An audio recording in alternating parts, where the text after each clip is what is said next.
নমস্কাৰ good morning GR technical and job information YouTube চেনেলৰ অন্য এটা নতুন ভিডিঅ'লৈ আপোনালোক সকলোকে পুনৰবাৰ স্বাগতম জনাইছোঁ। তো ফ্ৰেণ্ডছ আজি আকৌ আপোনালোকৰ মাজলৈ এটা জব ইনফৰমেটিভ ভিডিঅ' লৈ আহিছোঁ। তো ফ্ৰেণ্ডছ ডিফেন্সৰ ফালৰ পৰা নতুনকৈ ভেকেঞ্চি মুকলি কৰা হৈছে। হয় ফ্ৰেণ্ডছ, ইণ্ডিয়ান এয়াৰফ'ৰ্চত নতুনকৈ ভালেখিনি ভেকেঞ্চি মুকলি কৰা হৈছে আৰু এই যিখিনি ভেকেঞ্চি মুকলি কৰা হৈছে যদি আপোনালোকে ফ্ৰেণ্ডছ ইণ্ডিয়ান এয়াৰফ'ৰ্চত যাম বুলি ভাবিছে তো আপোনালোকে এই ভেকেঞ্চিখিনিত এপ্লাই কৰিব পাৰিব। আৰু ফ্ৰেণ্ডছ এই ভেকেঞ্চিখিনি আহিছে এয়াৰফ'ৰ্চৰ ফালৰ পৰা। যদি ফ্ৰেণ্ডছ আপোনালোকে এয়াৰফ'ৰ্চত চাকৰি কৰিব বিচাৰিছে তেনেহ'লে আপোনালোকৰ কাৰণে আহিছে এটা সোণালী সুযোগ। তো আপোনালোকে কাৰণে বহুতো ভেকেঞ্চি মুকলি কৰা হৈছে। আৰু ফ্ৰেণ্ডছ কিমান ভেকেঞ্চি মুকলি কৰা হৈছে আৰু এই ভেকেঞ্চিখিনিত এপ্লাই কৰিবলৈ হ'লে আপোনালোকে এডুকেশ্যন কোৱালিফিকেশ্যন কিমান লাগিব, লগতে আপোনালোকৰ বয়স কিমান হ'ব লাগিব, কেতিয়াৰ পৰা আপোনালোকে এপ্লাই কৰিব পাৰিব, সকলোবিলাক তথ্য এইটো ভিডিঅ'ত আপোনালোকক জনাবলৈ গৈ আছোঁ। তো ফ্ৰেণ্ডছ আপোনালোকে কেৱল ভিডিঅ'টো শেষলৈ চাই থাকিব। আৰু যদি ফ্ৰেণ্ডছ আপোনালোকে নতুনকৈ আমাৰ চেনেলত ভিজিট কৰিছে তেনেহ'লে আপোনালোকলৈ চেনেলটো ছাবস্ক্ৰাইব কৰি ৰাখিব আৰু বেল আইকনটো প্ৰেছ কৰি ৰাখিব, যাতে এনেকুৱা ধৰণৰ ইনফৰমেটিভ ভিডিঅ' আপলোড কৰাৰ লগে লগে আপোনালোকে নটিফিকেশ্যনবিলাক লগ পাই যায়। তেনে বলক ফ্ৰেণ্ড পলম নকৰি ভিডিঅ'টো আৰম্ভ কৰোঁ। তো বন্ধুসকল, এটা বহুতে ভাল খবৰ, ডিফেন্সত পুনৰ নতুনকৈ ভালেখিনি ভেকেঞ্চি মুকলি কৰা হৈছে। ইণ্ডিয়ান এয়াৰফ'ৰ্চৰ ফালৰ পৰা নতুনকৈ ভেকেঞ্চি মুকলি কৰা হৈছে। তো ফ্ৰেণ্ডছ আপোনালোকে যদি ইণ্ডিয়ান এয়াৰফ'ৰ্চত যাম বুলি ভাবিছে তো আপোনালোকৰ কাৰণে এইটো বহুতে ভাল খবৰ। তো ইণ্ডিয়ান এয়াৰফ'ৰ্চত ভালেখিনি ভেকেঞ্চি মুকলি কৰা হৈছে আৰু ইয়াৰ যিটো অৰ্গেনাইজেশ্যন ইণ্ডিয়ান এয়াৰফ'ৰ্চৰ ফালৰ পৰা এই ভেকেঞ্চিখিনি মুকলি কৰা হৈছে। আৰু এই ভেকেঞ্চিখিনিত এপ্লাই কৰা লাষ্ট ডেটটো দিছে 31/12/2024, অৰ্থাৎ ডিচেম্বৰ মাহৰ 31 তাৰিখলৈ আপোনালোকে এই ভেকেঞ্চিখিনিত এপ্লাই কৰিব পাৰিব। টোটেল ভেকেঞ্চি মুকলি কৰা হৈছে 334টা ভেকেঞ্চি মুকলি কৰা হৈছে। আৰু name of the post Indian air force common admission টেষ্টৰ কাৰণে এই ভেকেঞ্চিখিনি মুকলি কৰা হৈছে। আৰু ইয়াত আপোনালোকে যদি অনলাইন এপ্লাই কৰিব বিচাৰে তো আপোনালোকে অনলাইনৰ মাধ্যমেৰে আপোনালোকে এই ভেকেঞ্চিখিনিত এপ্লাই কৰিব পাৰিব। ইয়াত আপোনালোকৰ ভেকেঞ্চি ৱাইজ আপোনালোকৰ বয়সটো পষ্টবিলাক আপোনালোকৰ ইয়াত ভগাই দিছে। যে ফ্লাইঙত আছে আপোনালোকৰ 21টা মেলৰ কাৰণে ভেকেঞ্চি আছে আৰু ওমেনত আছে 9টা ভেকেঞ্চি। গ্ৰাউণ্ড ডিউটি টেকনিকেলৰ কাৰণে আছে আপোনালোকৰ AELত আছে 95 আৰু AEMত আছে অৰ্থাৎ 53টা ভেকেঞ্চি মেলৰ কাৰণে। আৰু ওমেনৰ কাৰণে আছে AELৰ 27টা আৰু AEMত ওমেনৰ কাৰণে আছে 14টা ভেকেঞ্চি আপোনালোকে দেখিবলৈ পোৱা যাব। তাৰপিছত আপোনালোকৰ গ্ৰাউণ্ড ডিউটি নন টেকনিকেলৰ কাৰণে আপোনালোকৰ WSত আছে 14টা, এডমিনত আছে 42টা, এতিয়াখিনি ভেকেঞ্চি মেলৰ কাৰণে হয়। আৰু LGSত আছে 13টা, ACCTSত আছে 11টা, ANEDN 7টা আছে আৰু মেটত আছে আপোনালোকৰ 7টা ভেকেঞ্চি মেলৰ কাৰণে। আৰু ওমেনৰ কাৰণে আপোনালোকৰ এনেদৰে ভেকেঞ্চিবিলাক দেখিবলৈ পোৱা যাব। 3টা আছে WSত, এডমিনত আছে 11টা, LGSত আছে 3টা আৰু ACCTSত আছে 2টা, ENDNত আছে 2টা আৰু মেটত আছে 2টা ভেকেঞ্চি আপোনালোকে দেখিবলৈ পোৱা যাব। যদি এই ভেকেঞ্চিখিনিত এপ্লাই কৰিব বিচাৰে তেনেহ'লে আপোনালোকৰ বয়সটো ইয়াত বিচাৰিছে, পোষ্ট আছে আপোনালোকৰ বয়সটো বেলেগ বেলেগ বিচৰা হৈছে। ফ্লাইং ব্ৰাঞ্চৰ কাৰণে আপোনালোকৰ বয়সটো বিচাৰিছে 20 বছৰৰ পৰা আপোনালোকে 24 বছৰৰ এপ্লাই কৰিব পাৰিব।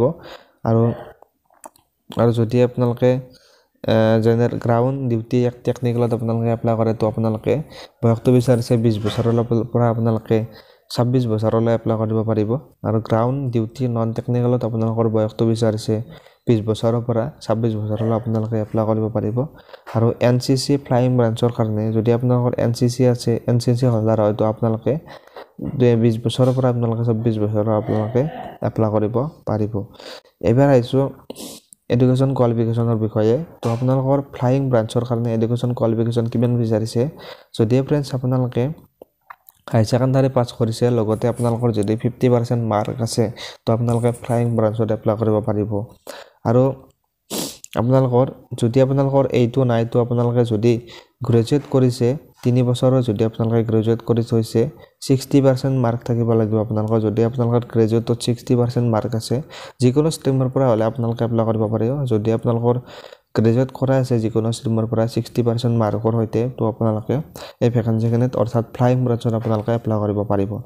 যদি ফ্ৰেণ্ডছ আপোনালোকৰ এইটো নাই তো আপোনালোকে যদি BE BTH ডিগ্ৰী আপোনালোকে 4 বছৰৰ ডিগ্ৰী আপোনালোকে কৰি থৈছে লগতে আপোনালোকৰ 60% মাৰ্ক আছে তো আপোনালোকে এই ভ্যাকেন্সিখনত এপ্লাই কৰিব পাৰিব ফ্লাইং ব্ৰাঞ্চত আৰু এবাৰ আছো যেটো আপোনালোকৰ গ্ৰাউণ্ড ডিউটি টেকনিক্যাল ভ্যাকেন্সি হয় তাৰ আপোনালোকৰ এডুকেশ্যন কোৱালিফিকেশ্যন বিচাৰিছে হাই সেকেন্ডাৰী পাছ কৰিব লাগিব লগতে আপোনালোকৰ ফিজিক্স আৰু ম্যাথমেটিক্স সাবজেক্টটো থাকিব লাগিব এইটো আপোনালোকৰ উল্লেখ কৰিছে 60% মাৰ্ক আপোনালোকৰ থাকিব লাগিব হাই সেকেন্ডাৰীত আৰু বা আপোনালোকৰ ইয়াৰ আপোনালোকৰ বিচাৰিছে আৰু আপোনালোকৰ 4 ইয়াৰ গ্ৰেজুৱেশ্যন ডিগ্ৰী আপোনালোকৰ থাকিব লাগিব PG degree in engineering and টেকনলজিৰ পৰা আপোনালোকৰ ডিগ্ৰী থাকিব লাগিব তাৰ পিছত আপোনালোকৰ ইয়াত বিচাৰিছে গ্ৰাউণ্ড ডিউটি নন টেকনিক্যাল কাৰণে আপোনালোকৰ এডুকেশ্যন কোৱালিফিকেশ্যন বিচাৰিছে আপোনালোকৰ বেচেলাৰ ডিগ্ৰী হ'ব লাগিব অৰ্থাৎ গ্ৰেজুৱেট কৰা হ'ব লাগিব আপোনালোকে লগতে আপোনালোকৰ 60% মাৰ্ক আপোনালোকৰ থাকিব লাগিব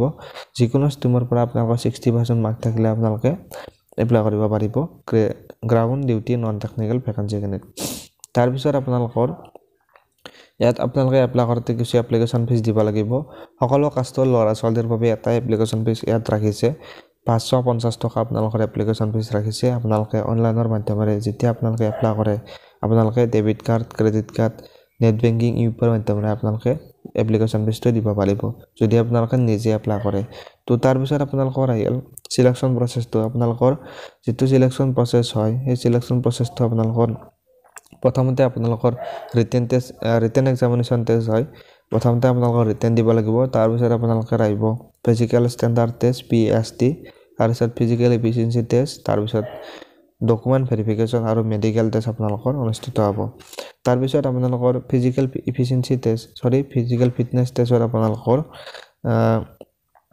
ৰানিং হ'ব আপোনালোকে ৰানিং কৰিব লাগিব 1 মাইল আপোনালোকে ৰানিং কৰিব লাগিব 1.6 কিলোমিটাৰ আৰু আপোনালোকৰ সময় থাকিব 10 মিনিট বহুত সময় দিছে ইয়াত 10 মিনিট আপোনালোকৰ সময় থাকিব আৰু আপোনালোকে 10টা পুশ-আপ আপোনালোকে লগাব লাগিব আৰু 3টা চিন-আপ আপোনালোকে মাৰিব লাগিব এইখিনি আছিল আপোনালোকৰ ফিজিক্যাল ফিটনেস টেষ্টৰ ডিটেইলছখিনি আপোনালোকে নিশ্চয় এইটোৰ বিষয়ে গম পালে যদি ফ্ৰেন্ডছ আপোনালোকে এই ভ্যাকেন্সিৰ প্ৰতি ইন্টাৰেষ্ট হয় যদি আপোনালোকে এয়াৰ ফৰ্চত যাব বিচাৰিছে তেনেহলে আপোনালোকে এই ভ্যাকেন্সিখনত এপ্লাই কৰিব পাৰিব তো আপোনালোকে যদি এই এয়াৰ ফৰ্চৰ আপোনালোকে এই ভ্যাকেন্সিৰ ডিটেইলছখিনি আপোনালোকৰ বিষয়ে আপোনালোকে নিশ্চয় গম পালে আৰু যদি আপোনালোকে ভিডিওটো চাই ভাল পালে তেনেহলে ভিডিওটোত এটা লাইক কৰি দিব আৰু চেনেলটোত যদি নতুনকৈ আহিছে চেনেলটো সাবস্ক্ৰাইব কৰি ৰাখিব বেল আইকনটো প্ৰেছ কৰি ৰাখিব যাতে এনেকুৱা ধৰণৰ জব ইনফৰমেটিভ ভিডিও আপলোড কৰাৰ লগে লগে আপোনালোকে নটিফিকেশ্যন বিলাক লগালগ পাই যায় তেনে ফ্ৰেন্ডছ আজিলৈকে ইমানেই আছিল ধন্যবাদ জয় আই অসম